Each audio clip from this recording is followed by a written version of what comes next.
Department or non department ডিপ্লোমাতে থাকা অবস্থায় কোনটা ভালো করে কমপ্লিট করা উচিত? ডিপার্টমেন্ট অর নন ডিপার্টমেন্ট মানে ডিপ্লোমায় থাকা অবস্থায় সর্বপ্রথম যে বিষয়টা হলো তাকে ডিপার্টমেন্টে স্ট্রং হতে হবে।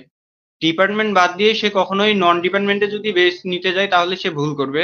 তো আমি এখন যারা মানে এখনো অ্যাডমিশনে আসে নাই বা আসবে সামনে, তাদেরকে একটা কথাই বলবো, তাদের সর্বপ্রথম কাজ হলো তাদের ডিপার্টমেন্টের বেসিকটা যেন স্ট্রং থাকে।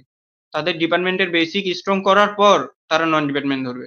আর এখন ডিপার্টমেন্টের বেসিক স্ট্রং বলতে বুঝাচ্ছি যে সেমিস্টারে পড়বে ওই সেমিস্টারে বইয়ের ডিপার্টমেন্টের যেন বেসিকটা তার স্ট্রং ভাবে থাকে, যেন পরবর্তীতে সে ওইটা না ভুলে যায়, তারপরে সে নন ডিপার্টমেন্ট ধরবে। এই জন্য আমি বলবো যে কমপ্লিট করার ক্ষেত্রে আগে ডিপার্টমেন্টটাই কমপ্লিট করুক, তারপরে নন ডিপার্টমেন্ট পাশাপাশি। মানে একবারে কমপ্লিট করার পর নন ডিপার্টমেন্ট ধরবে এমন বিষয়টা কিন্তু না।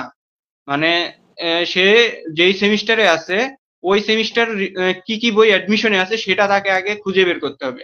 যে অনেক বড় ভাই আছে, ভাইদেরকে বলতে হবে যে ভাই এই বইটা কি অ্যাডমিশনে আছে ডিপার্টমেন্টের, যদি বলে হ্যাঁ তাহলে সে ওই বইটা করলো ডিপার্টমেন্টের, করার পাশাপাশি সে নন ডিপার্টমেন্টেরটাও করতে পারে।